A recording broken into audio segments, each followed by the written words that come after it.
Hello and welcome back to yet another episode of Deep Drive powered by Kotak Mahindra Prime. Now, on this week's episode, it's yet another time to answer some of the questions you've been putting to us constantly over the week. So, yes, this episode is about your questions answered. I'm Hormazd Sorabjee. And I'm Sergius Barretto. And yes, thank you so much for all of the questions and comments that you've been putting in regularly over all of our podcast. And not surprisingly, Hormazd, there's a lot of questions this time around on ethanol. Right. I don't think that's a big surprise. So I'm going to dive straight into the ones with, ethanol.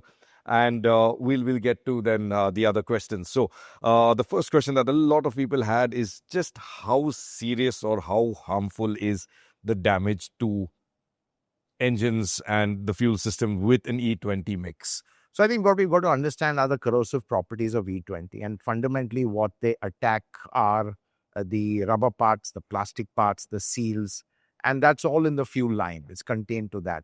Now there's a lot of concern, does it affect the engine itself, the injectors and things like that. Now all these parts are stainless steel. They really don't affect that too much. The concern really is if ethanol gets contaminated, and if there's not proper quality control, it's easy to do that. It's hygroscopic. So it's really got a propensity to attract a lot of contaminants, and it's contaminated ethanol which can cause a problem. So I think the concern really is the quality control at the blending unit has to be absolutely fundamentally good, because any kind of impurities that crop in, it creates a whole host of problems, and that could affect your injected engines. But, I want to take this opportunity to say that I think there's been a lot of misinformation out there on the damage of ethanol. And, a lot of people, all the social media experts, the YouTubers, they've been hyping this up to kind of gain popularity because that's the narrative. So today, if you say that, a car suddenly stops because of ethanol, you'll be seen as a champion of kind of, taking the cause for the car owner. Yes, there is an issue, but it's not as serious as it's made out. And, for us, when we give the facts, they don't like that. Right. So then we are bought, we are, been threatened by the government and nonsense like that. So I think what we want to do is go by the facts. We're not interested in, what the kind of narrative is, because we don't go for the popular narrative. It's a typical kind of a tactic by YouTubers, to go for that. I mean, I saw one post where there was a Ferrari covered, and the post was, it was damaged because of ethanol. Total nonsense. Right. Not true at all. So I think people just do this to create a bit of fear, and then to show that they're the champions of the consumers, because that's what earns popularity today on social media, and that's really the game. Absolutely. And the damage is not instantaneous, like if you were to fill petrol and diesel or vice versa. Exactly. Right? It Exactly. is over time. And like you correctly said also, it's not to components like the piston, the injector and things like that. Yeah. Yes, there are the fuel lines, rubber, plastic gaskets that gasket, wear out. exactly. Yeah, over time, which you can also, in some manufacturers, update to E20 compatible parts. Right. So I think even there, the kind of problem gets mitigated. I mean, I myself have a couple of old vehicles that I have. I'm worried about the scooter that I have, a Vespa scooter that I'm trying to sort of keep. So I know at some point I will have to perhaps change parts more frequently, or change them to E20 compliant should that come about. But it's not instantaneous. It's not something that's catastrophic. Like you said, we filled E20 and today the car's packed up and it's onto a flatbed. Yeah, that's right. So, but I have to say that one challenge or concern with E20 is the contamination part. Yes. E20 ethanol in itself is a solvent. It's fantastic in combustion, causes no problems that way. But contaminated E20 or it can be an issue. And I think that really is my concern, because how good is the quality control at the depots? Now, the oil company says it's very, very good. So that's something which we need to keep a tab on. Absolutely. And the fuel tank rusting, the metal fuel tanks, that's also because it's absorbed the water. That's right. Right. It's hygroscopic, absorbs the water. That water is what is now sort of corroding the fuel tank. So, right. Yeah, absolutely right. It's so I hope we've addressed that to clear any doubts on damage. But the next one, and loads of questions obviously, is on fuel efficiency. Now, we've said this before as well. Yes, there is a drop in fuel efficiency. But given the calorific value of E20 is lower than petrol, so there is going to be a drop. But we've tested it across engines, right, Hormazd? Yeah, we have. In fact, the government said 1 to 6%. Right. So that was the figure we were going with. But then we started doing our own tests. Right. And that really was a big eye-opener. Right. And, to sum it up, the E20 compliant cars, obviously tuned for E20, the impact is less. Right. It depends who it is. I mean, we tested a Maruti Desire. The new one. The new one where the delta was just 3.5%. Then we tested a Creta N-Line where the delta was about 12%. Right. Tata Punch, which was around 8%. Right. So really varying.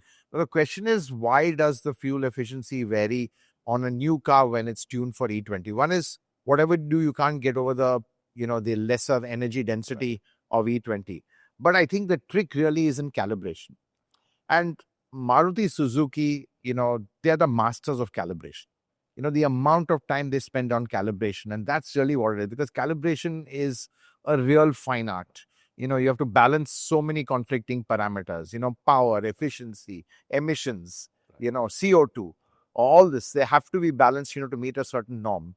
And you have to do that with each engine type, each fuel type, and it's not easy. And, there's so many parameters over there which you have to balance. And I think there's no company that does it better than Maruti, because they really know the fine art of calibration. And that shows in the let's say, the minimal delta or difference between that. But coming to older cars or BS4 cars, which you've already tested, I think that's really where consumers are having to pay a big price. And we did a Desire, interesting, a new Desire. Yeah, a new Desire. We did, it was about 3%. Yeah. And let's say an old Desire was about over 10%, 10, 12%. 12%, yeah. Yeah, something like that, 12%. 12% is a lot for someone to bear that price, to bear that cost. We did an i10 that was also 9%. Right. So I think for me, the fuel efficiency hit is real. It is really going to hurt customers' pockets, which leaves the question, that petrol prices being the same, who's bearing the brunt of this is the customer. Absolutely. In fact, that answers another couple of questions. Is everyone wants to ask, shouldn't the price be lower of E20? And yes, it should. In many countries like Brazil and the US, your higher blends of ethanol are cheaper. Yeah, so I think, again, another contentious issue now, the government says that ethanol prices have gone up. Yeah, that may be so, but, the sense I get is, it's benefiting or the farmer lobby is getting the profit out of that at the kind of expense of the motorist. Of the poor motorist. So I think, I think this is a concern, because if the price is the same, and the fuel efficiency drop is around 10% on older cars. And don't forget, people who have older BS4 cars not in a position to upgrade them, they're going to feel the pinch more. So really, it's a little, anti-people in that sense. Right? Especially bike owners also. We've not tested bikes, but I would imagine that's also there. So I think for me, the key question really is the key takeaway. We're not against ethanol. I think actually what it does for the environment, energy security is brilliant. I think there should have been some reduction in price to compensate for the poor efficiency, which we know is much more than what the ARI figure is in the real world. We're very proud of our fuel efficiency testing, the way we do it. And we also kind of didn't do it with a E0 base. We did it with the delta would have been much better. Right? We did it with E10. Which was the previous fuel. Which was the previous fuel, and everyone was going on that. Exactly. So, of course, the octane rating is higher, so it's not absolute like to like, but that's the closest we got. And so in that sense, I think that's really one big, huge negative of E20 is that the fuel efficiency is going to hurt customers' pockets. Right. And it's just to put this across to you all of our testing is done to the Autocar test standards. So it's as per our road test standards. It's not just some random readout on the, trip meter. Tank full to tank full. We have a fixed loop. We've got the same set of drivers, the driver rotation to iron out the variation. So all of those details are up on our website with all of the data as well from our tests. So you should check those out as well. So sticking on to ethanol, Hormazd, there's some questions saying, can we mix 100 octane fuel with the regular E20 and arrive at a sort of E10 blend? And yes, I mean, it does absolutely can, but I don't know what objective that serves really. I think maybe people are worried about E20. Worried about the damage. Yeah, I think the only set of motorists that should worry about E20 are the classic car guys. Right. Because you don't get those parts easily. Exactly. So it makes sense for them to pay that extra amount for XP100, which, is ethanol free, just so that they don't, the corrosive effects of ethanol are completely mitigated. I mean, I've got a 38-year-old classic BMW. I'm putting 100 octane in it. Right. But the point is, you don't drive it much, so you don't feel the kind of hit on your wallet that much. It's just an occasional drive. But the thing is, the car lies like that with tank in the fuel, and that's the reason why, you want as little or no ethanol as possible. I think a lot of people are asking, should I do this? Will it hurt? But, if you've got a regular mainstream car, it's just not worth it. Yeah, some parts will corrode easily, but that's really the impact of the damage. There will be a drop in efficiency, which we've said before is the single biggest issue which this fuel, kind of presents. But otherwise it just makes sense to, go on with E20. We have no choice. And I think, just go ahead with that and, just be prepared for some, let's say, earlier replacement of certain parts. Absolutely. Now, there's another one, Hormazd, and this is very interesting because it's something we realized when we were, covering a lot of these ethanol stories, is that ethanol, we had put out stories saying that ethanol is a sort of natural octane booster or boost the octane rating of petrol. And in fact, that's what they do in some racing fuels, for example. It has therefore boosted the octane rating of E20 to 95. So if the base octane rating is 95, what is the use of the 95 octane fuels, which technically the fuel companies are charging a premium on now? That's right. So XP95 and Power 95, which they have now, clearly, the octane benefit is gone. In fact, we are the only ones to have actually tested the octane of these fuels, and they go as high as 98% for both. So from an octane standpoint, it's phenomenal. High performance cars can really benefit.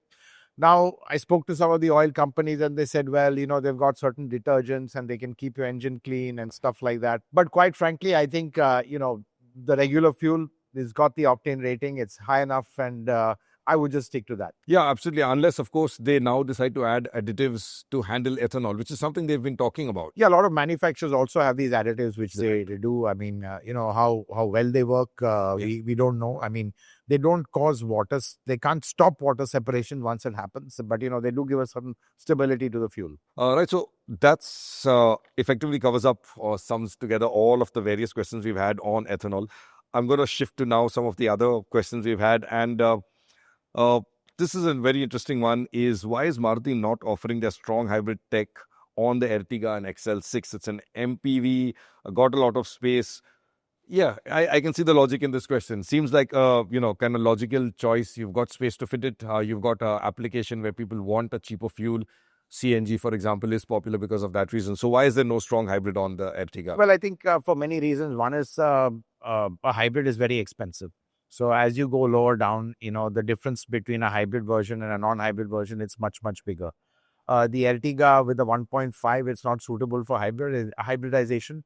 They need the 1.2 Z12V engine for that size.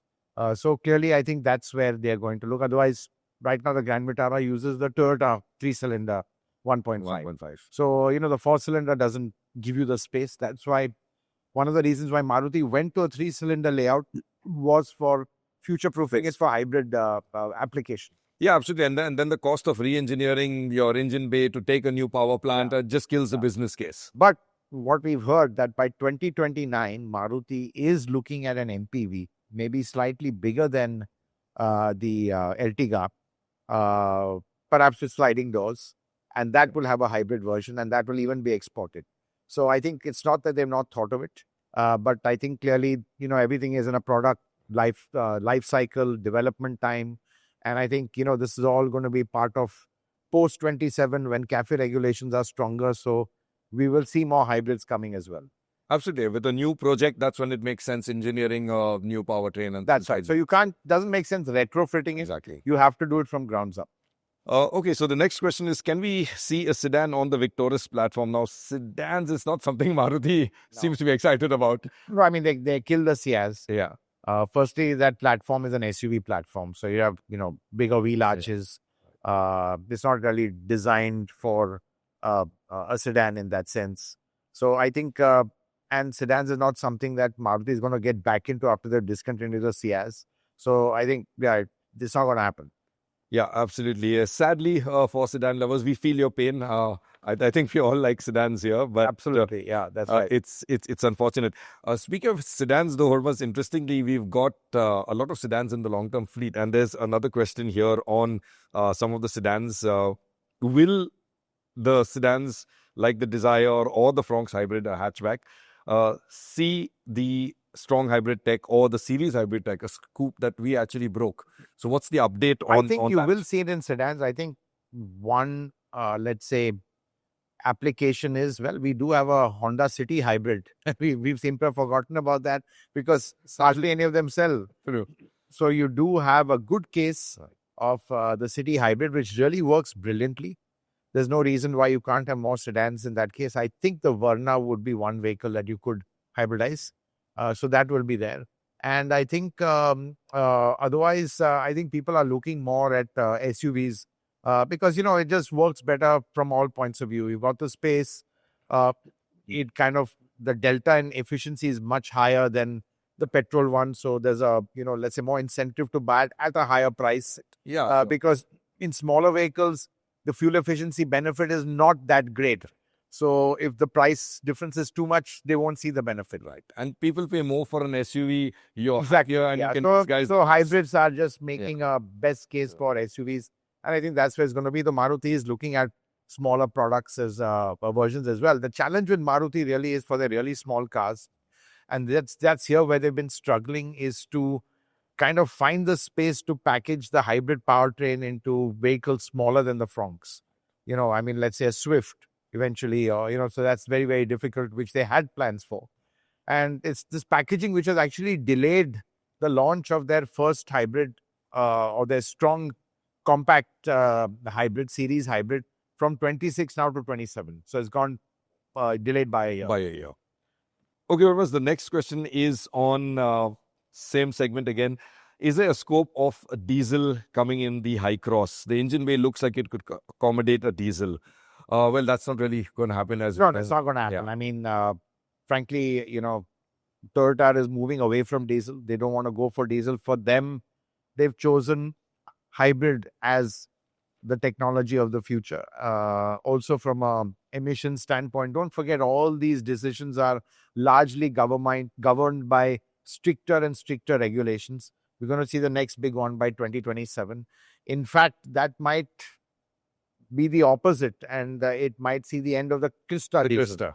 So there's no way a diesel is going to come. In fact, the only diesel in this space, MPV space they have, is the Crysta, and even that might go by March 27, just before CAFE kicks in. Right. So I think simple answer is absolutely no plan for a high-cross diesel. Yeah, and actually that answers another question, which is, could the Crysta be saved with hybrid tech? Now, that's difficult to engineer. Again, it's what we discussed earlier, kind of retrofitting. It's also a ladder frame. That's right. Ladder frames are very difficult. They don't offer the space. You've got longitudinal members. Cross members as well. It's very difficult. It's a rear-wheel drive platform. So the engine sits longitudinally. There's no space for a hybrid, system over there. So absolutely not. That's also not going to happen. Right. So that rules out diesel. Sorry, diesel fans out there. Moving on, we've got a question on Mahindra. What happened to their global pickup that they showcased in South Africa? Well, that is actually testing. Again, on our website, we've had some spy shots out. So that's very much under development. I think that's the first launch is South Africa and Australia with that. Yeah, it's a pickup, from what we're hearing, was a pickup targeted at international markets. It's actually the first Mahindra product that's designed with an international market. Because there's no market here really. Yeah. So India is not a big pickup market. Exactly. So it makes sense to look at lifestyle pickup market. That's right. Yeah, exactly. So it's going to be sold in South Africa, Australia. South Africa is good for Mahindra. Mahindra is actually one of the fastest growing brands there. Yeah. They've got an assembly plant as well. They're rapidly rising, and pickups, or bakkies as they call them, very popular in South Africa. So in fact, a lot of South African journalist friends over there keep asking me on updates on that, because they are eagerly looking. And I would imagine Australia would be the next market. Australia would be the next market, absolutely. So yes, that's very much in the pipeline. It will be launched in India, but it's not going to be a focus model. So that's that. From the Nu.IQ Mahindra products, the 4 that were showcased, will there be any 7-seater derivatives? And yeah, of course, that is a flexible platform. We know they will have, not on those specifically specific models that they showed, like maybe the Vision X that they showcased. Right. You know, it's a sub 4 meter. I think you could have a potential 3-row, but I think, Sergius, those are mainly, as they said, 3.9 to 4.3 meters. So to package in 3 rows and 4.3 may be a bit difficult. So that's the kind of segment they have, because above that they have the XUV 700. Exactly. And derivatives of that, new ones coming. So, but you never know. I think, you could package in. You could, yeah, technically, yeah. But I think that's not the focus. The focus is 5-seater, 2-row vehicles ranging from sub 4 meters to 4.3 meters. Exactly. And all monocoques. Exactly. And all monocoques, yeah. They would have to do a triber out of, pull that out of the hat. Yeah, but they're not going to be doing MPVs. They're just Exactly. focused on SUVs. SUVs. It's just not their brand. So that will not have the packaging, because with an SUV, you have bonnet. a bonnet, which then takes up cabin space. You kind of compromise cabin space to have a big, long bonnet, and then to put in, let's say, a 3rd row becomes a challenge. Yeah. You can't do a 2-box sub 4 meters. Yeah. You've got to do a 1.5 box kind of design. Yeah. That's the only way to get away with it. Right. Right. So, Hormazd, there's another question now, and this one is on Tesla. Why can't Tesla outsource manufacturing to Mahindra or JSW or Tata to make them cheaper in India? I mean, I think Tesla, firstly, is not looking at manufacturing in the first place. Yeah. They don't have a model that justifies some sort of investment. You need to invest, whoever's manufacturing it, with tools and dies and fixtures and all that. So you have to have some sort of a supply chain. And for the volumes Tesla is selling, which I understand is just 600 units a month. Exactly. Obviously, the car is expensive, but even if supposedly with CKD it came down, it still wouldn't. It's not going to be, Exactly. And I think the focus of Tesla is not really on India right now, as much as people would like it to be. Right. Maybe when they launch their a smaller, more affordable version, which then makes sense to make in India at a cost-effective price, that's when they could look at a manufacturing footprint. And, Tesla would be open to contract manufacturing. So that is a possibility, but not right now. Absolutely. And like you said, India is clearly not the focus, because on the day of the launch, as I think we currently observed, for a person who tweets on anything and everything under the sun, there's not a single tweet that his company is entered India. Nothing at all. Yeah. Nothing at all. So clearly not a focus for now, at least. Another question, this one is on tire pressures. Does inflating tires to 3 psi more affect the friction or the contact patch with the tire on the road? Well, yes, technically it will reduce it, but you're still at 3 psi, you're still okay for a passenger car, right? Well, personally, I prefer running on higher pressure. Exactly. I always do when I'm out of town. Contrary to what people think, they think that a higher pressure will cause a tire to burst. It's the opposite. Yeah. Because with lower pressures, there's a lot more flexing of the sidewall, and there's a friction, between the cords, and that really causes the tire to overheat and kind of burst. And the other thing I have found personally is, by increasing tire pressure, the chance of punctures with impact damage is a little less. Because you've got a slightly stiffer sidewall. So when you get into a pothole, the sidewall doesn't compress as much, maybe hit the rim and get damaged. So that's a technique we've used. I think that's what we use on our Q7 drive from Germany to India, not a single puncture. And I think we're running on 4 psi more than what was standard. Ride does get a bit stiff. Exactly. And eventually tire wear, will be slightly uneven around the crown area. So, but I still think it's just a security. And with experience, we found that running slightly higher tire pressure, especially on low profile tires, your chances of a puncture or a blowout due to impact damage is a lot less. And I think, a lot of tires punctures are because of that, especially on our roads. You're driving really fast and suddenly a pothole appears, you go into it, bam, tires blown. It's not the nail or, something which punctures the tire. And that is much fixable because in the crown of the tire. But here, when the sidewall is damaged, you're gone. Exactly. You have to throw the tire away. True. And really, it's the sidewalls which are the most vulnerable, which is why I feel that, is inflating them and making them a little stiffer.